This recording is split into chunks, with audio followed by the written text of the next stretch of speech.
Welcome to today's show, Legacy Living, Make Your Life Count. I'm your host, Dr. Gloria Burgess, passionate, inspirational speaker, author, poet, and entrepreneur. Good morning, and welcome to Legacy Living, Make Your Life Count. Today is Wednesday, December 5th. I want to give a big thank you to those of you who are listening in today, and here's a great big shout out to all of you listening around the world. I'm delighted and so grateful that you tuned in. I sure hope you're enjoying a fabulous day today and that you're having a fantastic week, because you know what? In the grand song of the universe, life is so very, very short. It's short and sweet and very, very precious. So I hope you're making a difference in your own life, because when you do, you also make a difference in someone else's life.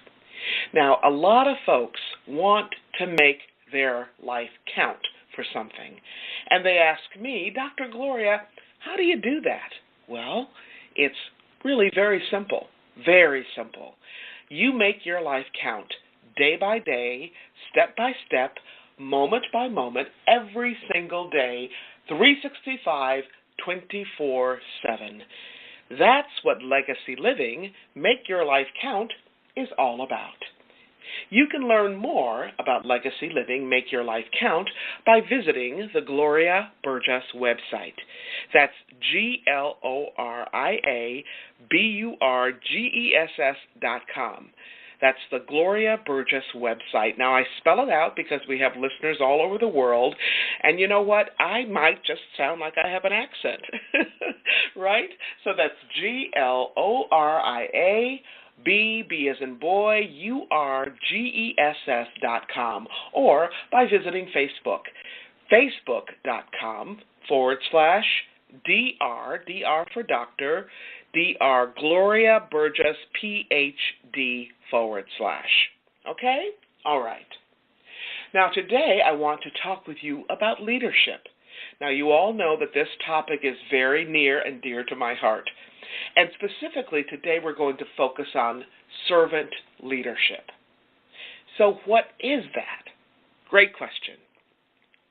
The core of servant leadership is simply about putting others first. And today we're going to talk about putting our kids first. We are in a crisis with our youth, a crisis. And so today I have a very special guest, Dr. Theresa Davis, and she's going to share about how she's addressing this crisis with our kids. She'll also share some of the key moments in her life that have shaped and molded her into the leader she is, and how those moments help to lay a foundation for leading and serving in her own life, and how she supports others in doing the same in their lives. So who is Dr. Davis? Well, let me tell you about her. Like so many of you listening in out there, and so many of my guests, Theresa Davis wears many, many different hats. Theresa is a leader in her community, and she's positively passionate about working with others to equip them to address some of the challenges that get in the way of the results they want to achieve in their lives. Dr. Davis is a passionate, lifelong learner. She's also a resourceful, creative spirit, and she is a trusted ally and friend. Now, one of the words that I think about to describe Theresa is inspired. Inspired. She has a can-do attitude, focus, and a heart for helping others live into their best and highest. Don't you just love that? I know I do. Later on in the show, Theresa is going to share more with us about the people she works with and why they're so important in her life. You know, another couple of words that I think about when I think about Theresa is perseverer. Perseverer and influencer. This woman has a heart for youth and for other women. And you know what? When she sees a need, in her community, she doesn't just wonder about what could be done. She actually rolls up her sleeves, steps in, and figures out a way to make a difference. As I mentioned earlier, Theresa wears many, many hats. Now, Dr. Davis is an executive director in the John Maxwell team. She's an advocate for children and specially abled persons in her community. In fact, Theresa is co-founder of a nonprofit organization that combines music, literacy, leadership, civic responsibility, and mentorship in after-school programs. And she recently founded a group called Lady Leaders Lead. I love that. Lady Leaders Lead. On today's show, Theresa will share her passion about her work and how she serves others. She will also share a bit about her journey, about how she was shaped and formed to become the leader and person she is today. I can't wait for you to meet Dr. Davis. She's definitely a leader who makes a difference in her own life, in her own family, in her own community, and in the lives of many others throughout the world. As I said earlier, to me, Theresa is very inspiring. I know she will be to you as well. Now, I met Theresa a number of years ago through our mutual affiliation with the John Maxwell team.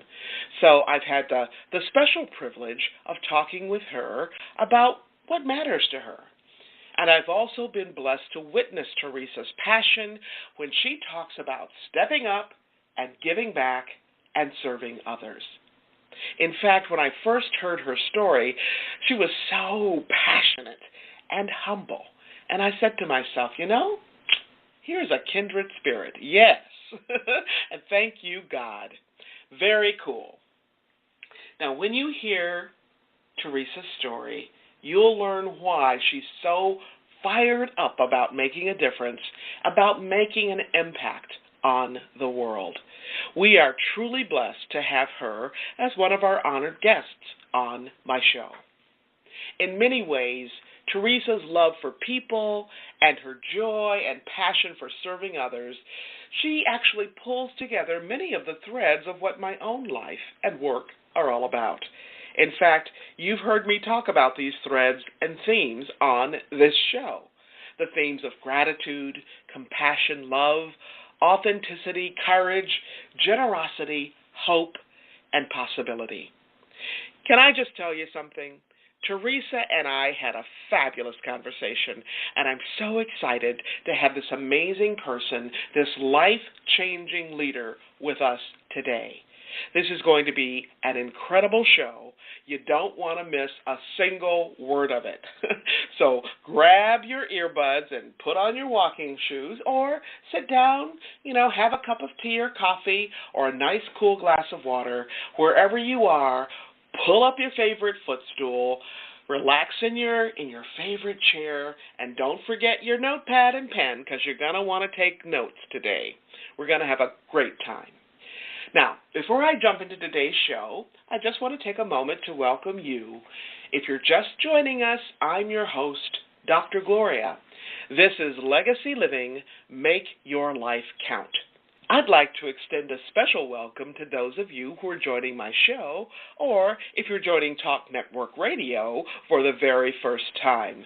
You are in for a special treat. I'm excited to have you listening today, and I'm deeply honored that you've allowed me to be part of your day, so you can be inspired by the ideas and resources to make your life count. Today's program is all about leadership, and our specific focus is about serving others. So servant leadership, making a difference in our own life and in the lives of others. Because how we live is how we lead, right? So living life with an attitude of service makes all the difference as you continue on your own journey to become the leader in your own life and beyond. I want to welcome Theresa Davis to our show today. Theresa is an amazing, wonderful person. She's also a friend. Theresa, could you just say hello so that everybody can hear your voice? Well, good evening. Thank you. And again, just want to welcome you, Theresa, and we're going to be talking about many things today and focusing in particular on our kids. And so, Theresa, I'm wondering if you can tell our listeners just a little bit about you, your story, and what is interesting to you about this topic. Well, I grew up in Northern California, the youngest of our family, and it's always been on my heart for justice in the school system, making sure kids have what they need. And into adulthood, I became a foster parent. And now I live in the Central Valley, and it's pretty much 1 in every 4 children are in foster care, which is a staggering number. And being shuffled in between foster homes and temporary placements, I began to notice how our kids fall behind and they lack. And it just became concerning to me. So it's been my mission to become proactive, and instead of just identifying the problem, I want to find solutions to it. All right. Well, thank you. So could you, just for our listeners who are located all over the world, just where in the Central Valley are you? What does that mean? Well, I'm in Fresno, California, and I'm about 2 hours south of San Francisco or 3.5 hours north of Los Angeles. Okay, thank you. Thank you. And justice for our kids, I know that this is just a topic that's very dear to your heart, and it's very near and dear to my heart as well. Theresa, can you talk to us about your work as a mentor and why it's important to have a mentor? Well, many of our kids, whether they're in foster care or not, they need a resource person, an adult that's non-judgmental, that they can talk to, get advice to, that's not always necessarily their parents, but a reliable source. Because I think sometimes kids don't feel like they can go to their parents.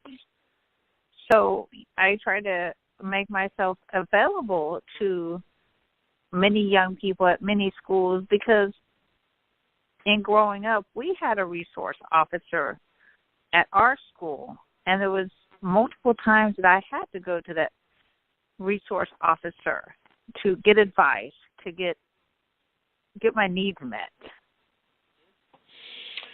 And for our listeners who may not know what a mentor is in the context that you're talking about, could you just say a little bit more about what does a typical mentoring relationship look like for you and for that young person? Well, first it's establishing a relationship with them.